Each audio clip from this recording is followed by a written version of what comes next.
Hello दोस्तों, मैं आपका प्यारा छोटा सर आपके साथ आ चुका हूँ। आज हम एक बहुत अच्छा टॉपिक पढ़ने वाले हैं क्लास 8 का, वो भी फाउंडेशन वाला। फाउंडेशन मतलब क्या है कि जो फाउंडेशन में आपको पढ़ाऊंगा वो आपके स्कूल एग्जाम में आएगा, एग्जाम्स में आएगा और आपका जो बेस है वो बहुत अच्छा बनाएगा।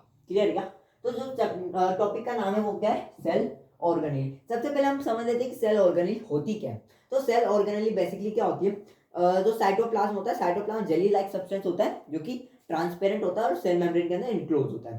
साइटोप्लाज्म के अंदर जो स्मॉल माइन्यूट स्ट्रक्चर जो कि लिविंग होते हैं वो क्या होते हैं? Cell organelles. ठीक है, अब सेल ऑर्गेनेलीज बहुत सारी होती है और बहुत छोटी छोटी होती है। अब इनके फंक्शन क्या है ये तो हम डिटेल में नहीं पढ़ेंगे, सिर्फ उनके फंक्शन याद करेंगे, उनके नाम याद करेंगे, उनको वो दूसरे नाम क्या है वो याद करेंगे, पर वो कैसे करते हैं ये फंक्शन, ये क्या है फंक्शन, ये सब हम एडवांस लेवल पे पढ़ेंगे, वो भी मैं आपको बताऊंगा। क्लियर है क्या? चलो, तो पहली बात कर लेते अपन अपने पहले ऑर्गेनेली की। ठीक है, तो सबसे पहली जो आएगी वो क्या आएगी? माय माइटो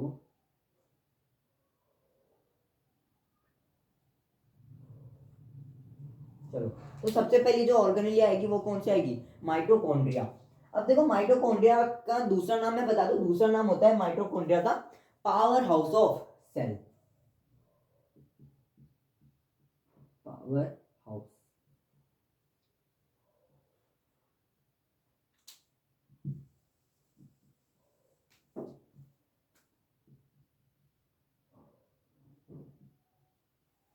दूसरा नाम क्या है माइटोकॉन्ड्रिया का? Power house. पावर हाउस से हमको क्या समझ आ रहा है कि पावर मिल रही है भाई। क्या मिल रही है? पावर। अब देखो पावर कहां से मिलती है? इलेक्ट्रिसिटी का पावर हाउस क्या होता है? ये स्टेशन स्टेशन जहाँ से ये इलेक्ट्रिसिटी आ रही है, ठीक है। अब इलेक्ट्रिसिटी आ रही है यानी इलेक्ट्रिसिटी क्यों चाहिए? इलेक्ट्रिक डिवाइसेस को काम करने के लिए। क्यों चाहिए? काम करने के लिए। अब देखो यार, काम करने के लिए चाहिए तो सिंपल सी वंडे वाली बात है, अपन को काम करने के लिए क्या चाहिए? एनर्जी। और वो एनर्जी किसकी फॉर्म में होती है? एटीपी। किसकी फॉर्म में होती है? एटीपी। तो यानी कि मैं कह सकता हूं, क्या कह सकता हूं? माइटोकॉन्ड्रिया का फंक्शन क्या है? रेस्पिरेशन। क्या है? रेस्पिरेशन।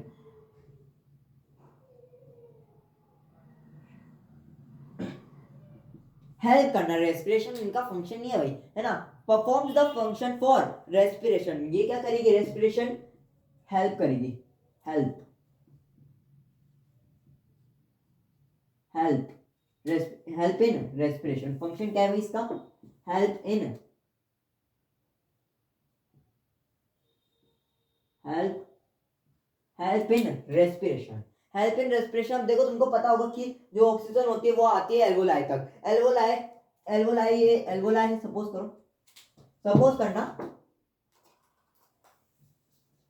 ये हमारा, ये माइटोकॉन्ड्रिया सपोज करो।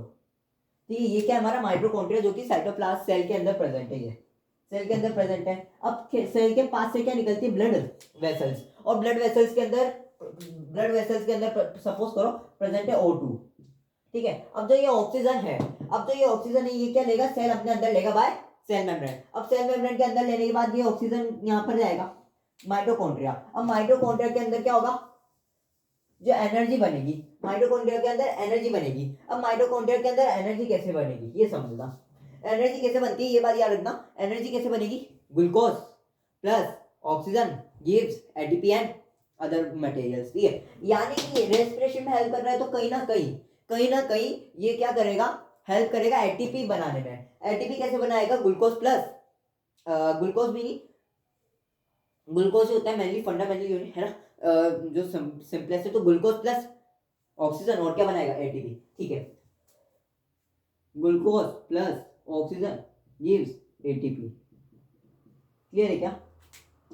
यहाँ पर हम और अच्छे से लिख देते हैं C6H12O6 plus H2 gives ATP plus CO2 plus H2O। ये सबको पता होगी यार, ये रिएक्शन तो बहुत अच्छी होती है ना। तो ये क्या हेल्प किस में करेगा भाई? रेस्पिरेशन में। अब रेस्पिरेशन में हेल्प कर रहा है इसलिए ये क्या दे रहा है हमारी बॉडी को? एटीपी देगा। क्या देगा? एटीपी। क्या देगा? एटीपी, जो कि क्या है? करेंसी हमारे सेल की, हमारे लिए वर्क करने के लिए, यानी कि प्रोवाइड्स द एनर्जी। माइटोकॉन्ड्रिया का फंक्शन क्या है? To perform respiration and provide energy in the form of ATP. हमारी बॉडी को फंक्शन एनर्जी किस फॉर्म में चाहिए? एटीपी की फॉर्म में। एटीपी क्लियर है क्या? चलो अब अपन बढ़ते हैं अपने सेकेंड ऑर्गेनेली की तरफ। सेकेंड ऑर्गेनेली आती है हमारी chloroplast. Chloroplast CHLORO chloroplast. Chloroplast. अब देखो क्लोरोप्लास्ट को समझने के पहले उसका दूसरा नाम समझ लेते हैं। दूसरा नाम क्या है? Kitchen house of cell.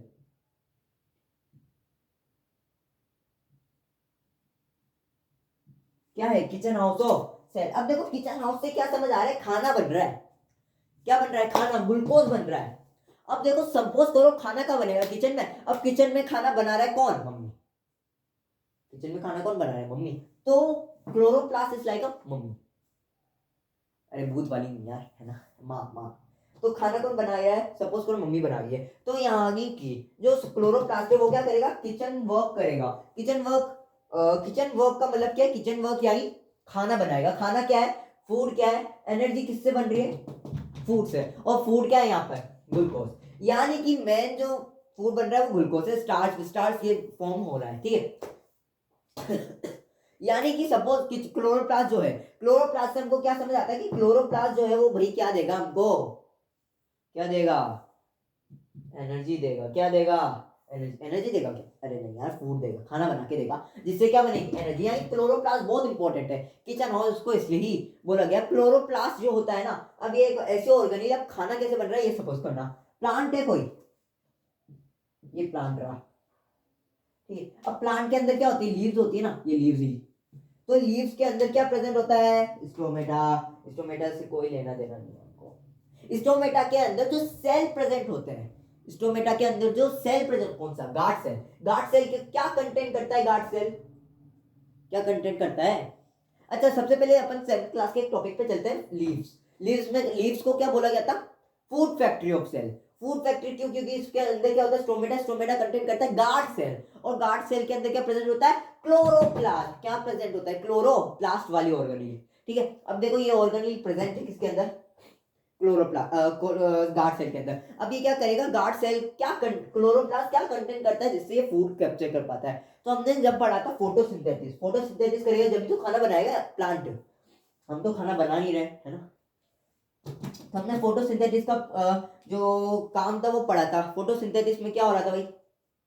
जल्दी बता दो यार। CO2 plus H2O, CO2 plus H2O in the presence of sunlight and chlorophyll gives C6H12O6 plus CO2, sorry O2 है plus O2 plus H2O।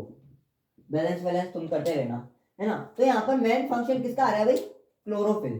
Chlorophyll यानी कि ऐसा पिगमेंट, ग्रीन पिगमेंट क्या होता है? क्लोरोफिल होता है ना। क्लोरोफिल क्या करता है? हेल्प करता है फूड बनाने में, फोटोसिंथेसिस करने में। यानी कि जो प्लांट लीव्स है उनके अंदर क्या है? स्टोमेटा। स्टोमेटा के अंदर किससे? स्टोमेटा से भी काम नहीं है, उसके पास क्या है? Guard cell. गार्ड सेल के अंदर क्या है? क्लोरोप्लास्ट। क्लोरोप्लास्ट के अंदर क्या है? सॉरी, गार्ड सेल के अंदर क्या है? क्लोरोप्लास्ट। क्लोरोप्लास्ट के अंदर क्या है? क्लोरोफिल, जो कि क्या है? ग्रीन पिगमेंट है, जो क्या हेल्प करेगा?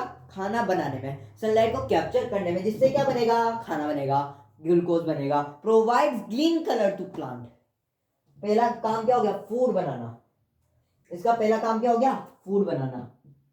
फूड बनाना बन गया फूड। दूसरा क्या हो गया? Gives green. ये पहला काम, ठीक है। ये दूसरा काम, gives green colour. Green colour